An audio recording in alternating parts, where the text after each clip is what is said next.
Salut à tous, bienvenue dans The Programmatic Society, un programme qui vous propose d'entendre la voix de ceux qui font le marché du programmatique, en français dans le son, international dans le ton. Une émission soutenue par Target Spot by Azerion, avec pour partenaire média 100% Média et partenaire opérationnel AdLearn Media. Ce contenu est accessible également en podcast sur les principales plateformes d'écoute. Cette semaine, notre thème est le suivant: l'audio programmatique au service du Drive to Store.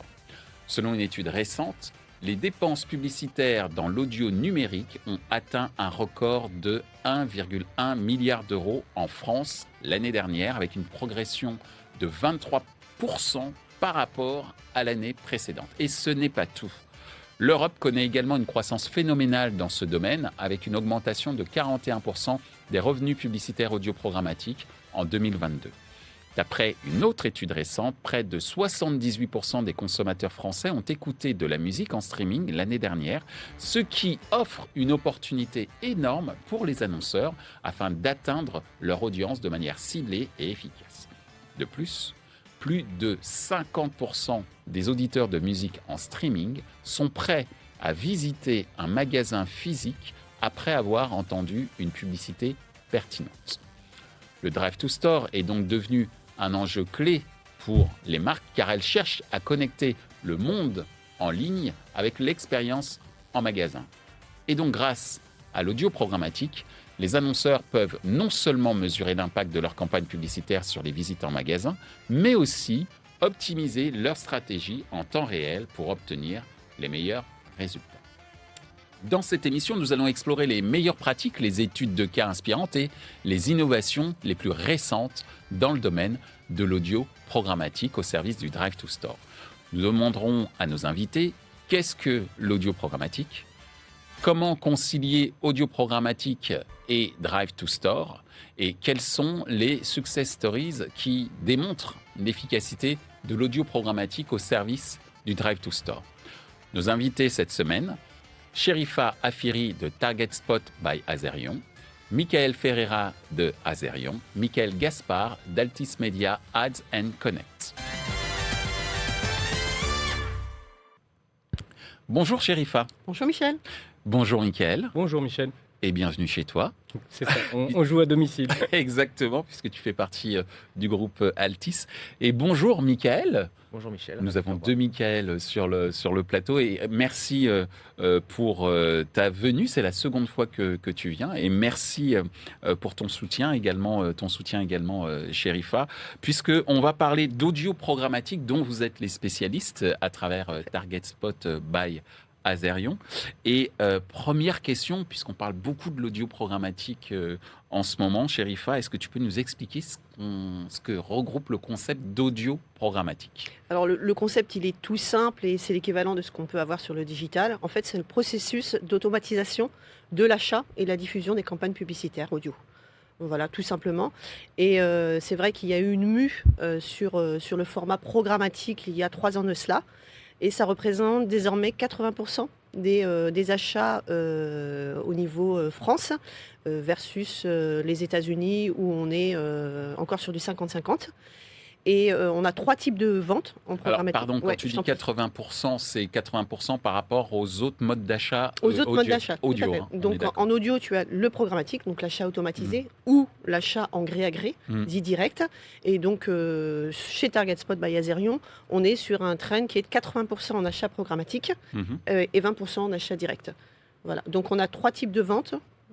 La PMP, donc tout ce qui est Private Marketplace, on dit l'ID, le programmatique garanti, qui est de plus en plus demandé pour pouvoir garantir les inventaires auprès des agences et des annonceurs, et enfin l'Open Market, donc tout ce qui est Open Deals, ou qu'on appelle Always On, et ça représente que 5% du mode d'investissement à date sur le marché français.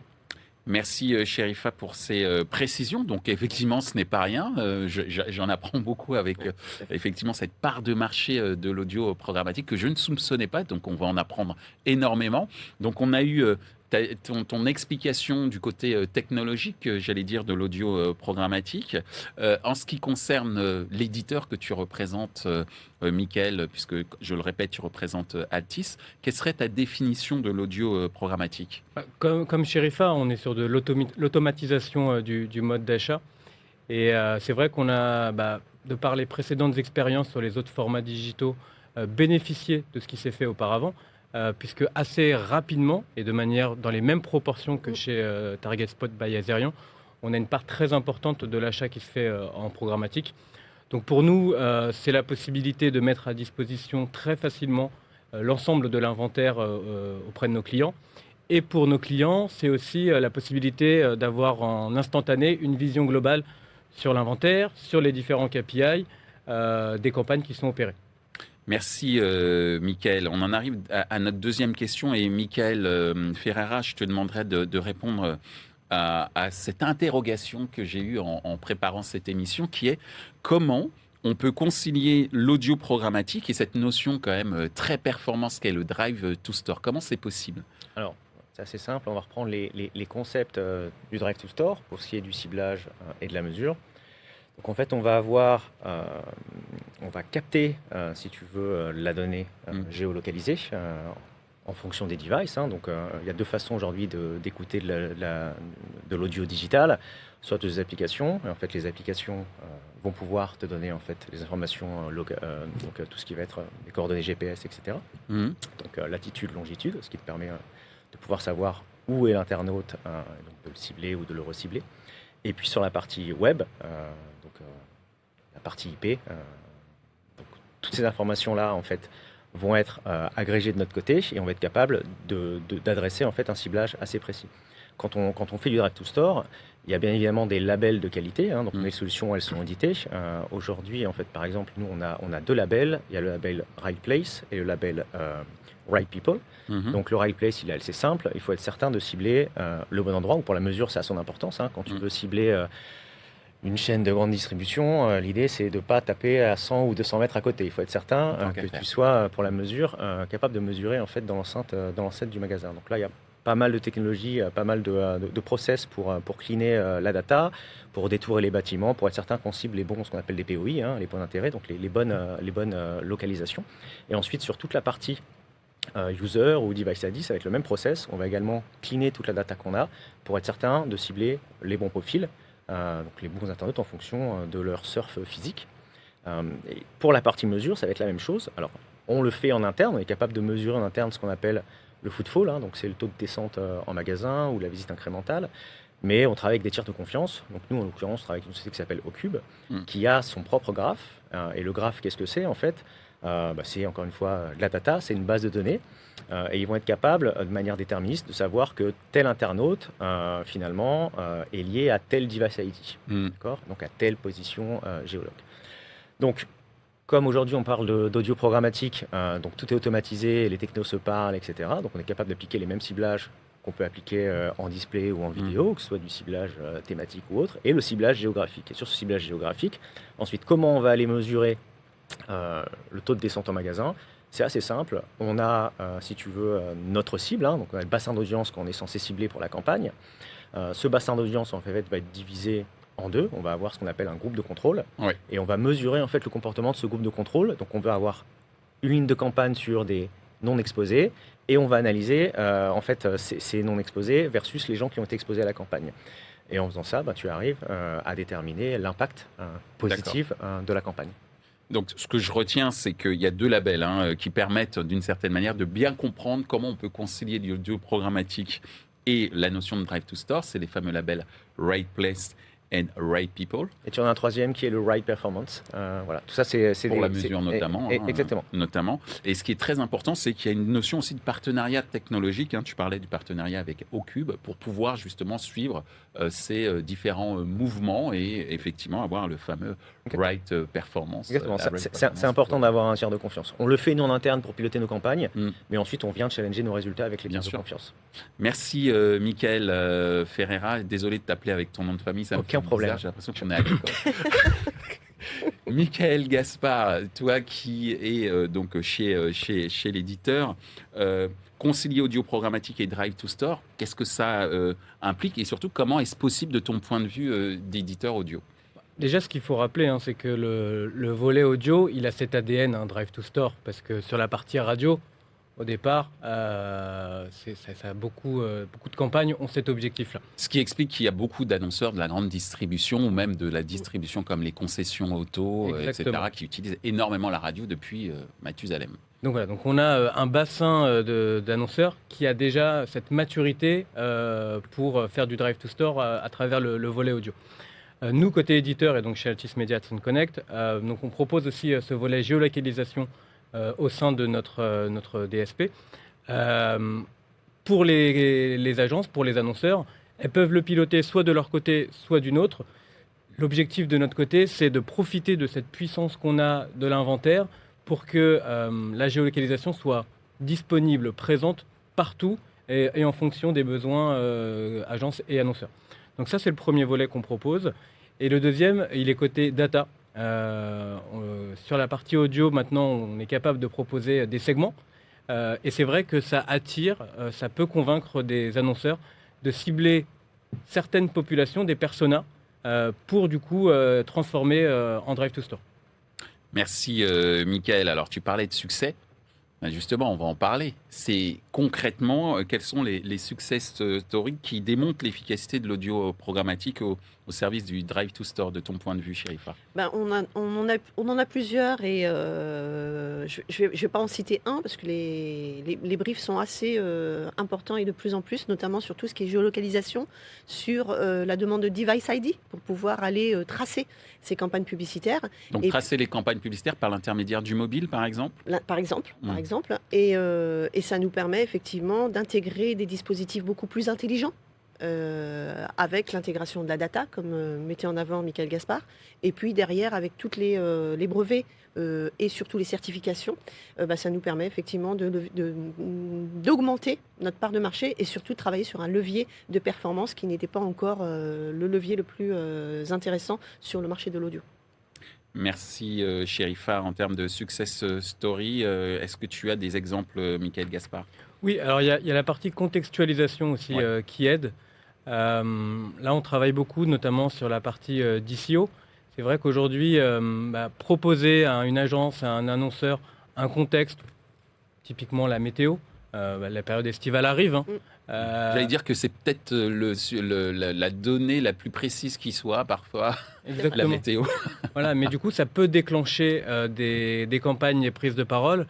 Et là, on est typiquement dans la contextualisation au service du drive to store. Merci Michael. Michael Ferreira, toi, des exemples de success story? Comme tu le disais aujourd'hui, en fait, les annonceurs qui communiquent le plus sur ces leviers, c'est principalement de la grande distribution ou des chaînes de restauration. Et ce qu'on voit aujourd'hui, c'est pas un switch, mais c'est donc tous les annonceurs qui investissaient sur la logique de drive to store sur le mobile sont aujourd'hui beaucoup plus ouverts à ajouter des lignes de budget supplémentaires pour des nouveaux canaux de communication. Comme le DOH par exemple? Ça peut être le DOH. Il y avait déjà sur la partie mobile et drive to store, on a toujours fait des offres complémentaires avec du DOH et de l'audio. Donc l'idée, c'est effectivement d'avoir une approche omnichannel et de se dire que finalement, il faut arriver à adresser notre cible via plusieurs canaux différents. Donc, on a aujourd'hui de plus en plus d'annonceurs qui ajoutent ce volet audio parce qu'on peut justement répondre à cette logique de ROI ou de visite en magasin. Et quand on compare les différents leviers, on se rend compte en fait que le coût à la visite incrémentale sur l'audio, il est très très proche, voire similaire de celui qu'on avait en fait sur la partie in-app. Donc, publicité, voilà. Donc, ce qui simplifie finalement le switch des budgets ou l'augmentation de ces budgets, parce que finalement les annonceurs maîtrisent leur retour sur investissement, ils le maîtrisaient déjà dans l'environnement in-app, et à leur dire on rajoute l'audio, effectivement, comme disait Michael, l'audio c'est un média de proximité, ça coche vraiment toutes les cases. Merci Michael. Alors on a compris qu'aujourd'hui l'audio programmatique était véritablement dans la place, était également dans la place non pas seulement parce que c'est pratique à acheter à travers les technologies programmatiques, mais parce que ça fournit également de très bonnes performances, notamment à travers ce fameux triptyque en termes de préparation et de stratégie qui est le right place, right people et le Right Performance. Ma question est justement comment vous voyez évoluer le programmatique audio dans l'univers du performance marketing, de ton point de vue, Chérifa? On en discutait avant d'arriver dans ton émission. Le branding, on le couvre totalement sur la partie audio programmatique. Selon moi, il y a 3 mots-clés qui sont essentiels et qui vont devenir vraiment nécessaires sur les prochains mois en termes de produits. C'est l'engagement, la performance et la conversion. Et donc, grâce aux produits qu'on va mettre en place avec Azerion, on va pouvoir aller proposer du Drive to Store, donc c'est-à-dire aller tracer ces auditeurs potentiels pour les ramener en magasin, comme on a cette force en radio, et aller chercher une part de voix supplémentaire. Il y a également la partie Drive to Web. C'est cette capacité à tracer ces auditeurs pour pouvoir étudier leur comportement et voir comment on peut convertir ces auditeurs sur les sites marchands. Sachant que le Drive to Web était très utilisé en télévision et qu'aujourd'hui on le retrouve sur l'audio en fait. Et ce qu'on se dit, c'est que l'audio, c'est à un clic du site marchand. Donc l'idée, c'est de travailler cette performance et pouvoir aller tracer ses auditeurs. Et le dernier point, qui est un chantier assez colossal, qui sera en ligne de mire sur 2024, c'est la fin du cookie. Et c'est une mesure audio globale en intégrant tout ce qui est DAR, Nielsen, et faire en sorte effectivement qu'on puisse être au même niveau que les autres médias digitaux et pouvoir enchaîner sur une stratégie omnicanale à destination des agences et des annonceurs. Merci Chérifa. Michael Gaspard, à l'instant, Chérifa nous a parlé du triptyque engagement, performance, conversion. Tu me dis si je me trompe? Tout à fait, c'est vraiment ça. Avec également des outils additionnels comme le Drive to Web, qui, comme je le disais tout à l'heure, a été beaucoup utilisé en télévision et qui est aujourd'hui de plus en plus utilisé en audio. Toi, comment justement tu vois évoluer le programmatique audio dans l'univers de la performance marketing? Alors, je m'inscris totalement dans ce que dit Chérifa, et nous, de notre côté, côté éditeur, notre rôle, notre objectif, c'est de mettre à disposition les outils qui vont permettre d'aller enchaîner, d'aller mettre en place ce triptyque. Sur la partie Drive to Web, le compagnon de bannière, aujourd'hui, c'est assez simple. Tu peux expliquer ce que c'est? Avoir la possibilité en simultané de ton écoute du pré-roll audio, de cliquer directement sur une image qui te renvoie directement sur le site de l'annonceur. D'accord. Donc voilà, ça c'est des choses qui te permettent aujourd'hui de mesurer et de travailler ce volet performance marketing. Donc c'est des choses que nous on doit mettre à disposition, qu'on doit mettre en place des agences et des annonceurs. Merci Michael Gaspard. Michael Ferrara, tu auras pas tout à fait le mot de la fin parce qu'on a notre fameuse question 100% média juste après, mais comment tu vois évoluer le programmatique dans l'univers, le programmatique audio, dans l'univers de la performance marketing? Comme tu l'as dit sur le format, en fait, c'est cyclique. Donc, aujourd'hui, on adresse, je pense que tout le monde adresse assez bien les problématiques de branding. On arrive à faire du cherry picking en choisissant les émissions, que ce soit les podcasts ou les live radio qui intéressent l'annonceur dans une branding. Mais quand tu regardes aujourd'hui le bassin d'annonceurs, l'audio, c'est aussi beaucoup d'annonceurs en région, local, etc. Les plus gros annonceurs en radio, c'est la grande distribution, c'est les marques automobiles, c'est les chaînes de restauration. Et en fait, ces gens-là ont des problématiques de ROI. Et en fait, le digital et la programmatique permet en fait de traquer tout ça. Donc c'est l'évolution naturelle. Et aujourd'hui, comment tu fais effectivement pour mieux qualifier ton audience, parce il y a du reach. Donc aujourd'hui, comment tu l'exploites de manière chirurgicale? Effectivement, le fait de pouvoir traquer, le fait de pouvoir me cibler, fait que les budgets vont être en croissance. Et on le voit aujourd'hui quand tu regardes le levier audio-digital, c'est un des rares leviers qui a une croissance à 2 chiffres. Donc c'est encore que petit quand tu compares aux autres, mais on voit que ce rythme en fait est soutenu. Il y a de plus en plus d'opportunités de par les formats, mais également de par les capacités de ciblage. Sans oublier d'un point de vue opportunité business, le nombre d'annonceurs quasiment... Exactement. Infini, je ne vais pas dire ça, mais en tout cas nettement plus important qu'à la télévision, par exemple, parce que les coûts d'entrée sont nettement plus faibles. Exactement. Et d'ailleurs, puisque je me permets de faire un petit parallèle avec la télévision qui parle beaucoup aujourd'hui de télévision segmentée pour justement adresser une cible locale. On va dire que d'une certaine manière, l'audio programmatique, c'est aller de plus en plus vers l'audio segmenté. Je ne sais pas si c'est le bon terme, mais en tous les cas, c'est juste pour faire un parallèle entre les deux univers et adresser justement des annonceurs locaux qui n'ont pas les mêmes surfaces financières pour pouvoir faire de la télé et générer énormément de revenus. Et on parle souvent de always on en programmatique. Ça peut être aussi un moyen de faire une sorte de always on en audio programmatique, puisque leur objectif, c'est de faire du trafic régulier au sein de leurs concessions ou au sein des magasins. En tout cas, merci de nous avoir ouvert les chakras autour de l'audio programmatique. J'en ai appris beaucoup, notamment en ce qui concerne l'importance de ce nouveau canal, qui n'en est pas un nouveau, mais en tout cas de ce canal qui prend de plus en plus d'importance, de par l'importance qu'il a en utilisant le programmatique versus les autres modes d'achat, on va dire, historiques, et puis aussi de par l'efficacité et surtout la proximité que permet ce média pour toucher les bonnes cibles pour le compte des annonceurs. Je vous propose maintenant d'écouter la fameuse question 100% média.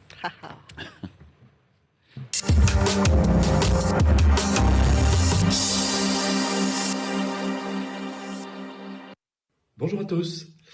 Quelles seraient vos recommandations en termes de création pour permettre une adéquation entre des messages souvent promotionnels délivrés même en programmatique pour générer du drive to store et une intégration au sein de contenus généralement qualitatifs consommés en audio digital par les audiences? Merci.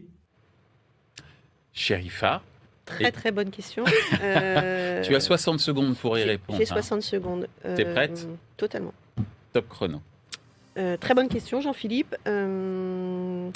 La stratégie qu'il faudrait mettre en place au niveau des créations, déjà, c'est le format, pas plus de 30 secondes, pour éviter d'avoir une saturation au niveau du message publicitaire. Et puis, au niveau stratégie, ce serait de mettre en place davantage de DCO, donc de la Dynamic Creative Optimization, notamment sur la partie Drive to Store, et permettre effectivement d'avoir des créatives qui évoluent en fonction de la géolocalisation, mais également en fonction, par exemple, ce que disait tout à l'heure Michael, en fonction de la météo. On a en place, nous, deux systèmes de DCO, Weather Trigger et Health Trigger, et qui vont répondre à des problématiques d'épidémie, de grippe ou de météo, de pics de canicule. L'idée, c'est de travailler sur des dispositifs intelligents en termes de création. Il te reste 7 secondes, donc c'est parfait. J'entendais ça, donc je me dis, bon voilà. Bon. Tout va bien, tu es dans les temps. Merci beaucoup, Chérifa. Avec plaisir.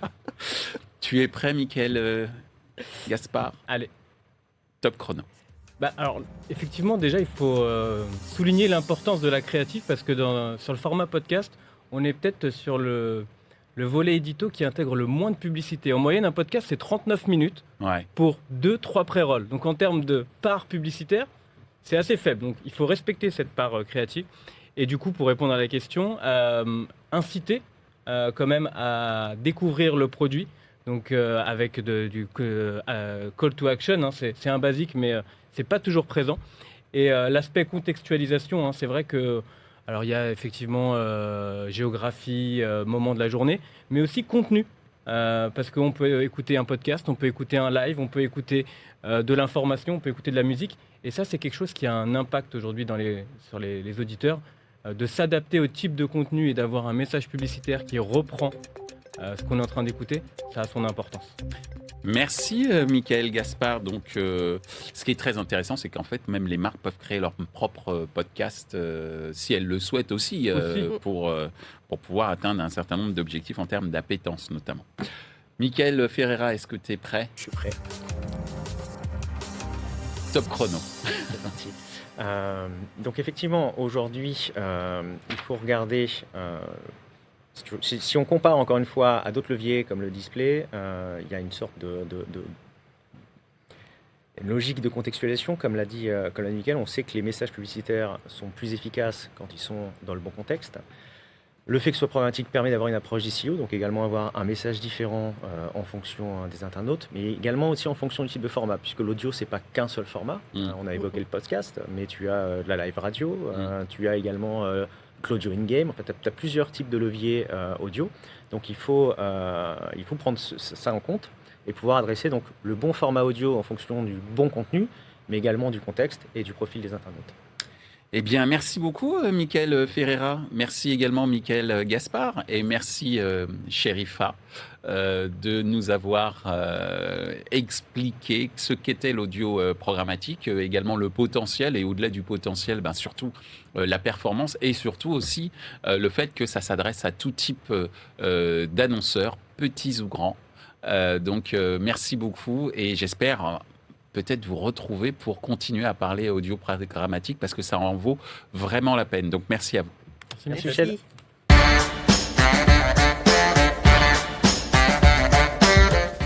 Ainsi s'achève ce programme au sujet de l'audio programmatique au service du Drive to Store. Ce contenu est accessible en podcast sur les principales plateformes d'écoute. Merci à Target Spot by Azerion pour leur soutien. Merci à notre partenaire média, 100% Média. Merci également à l'ensemble des équipes d'Altis Média pour la réalisation de ce programme.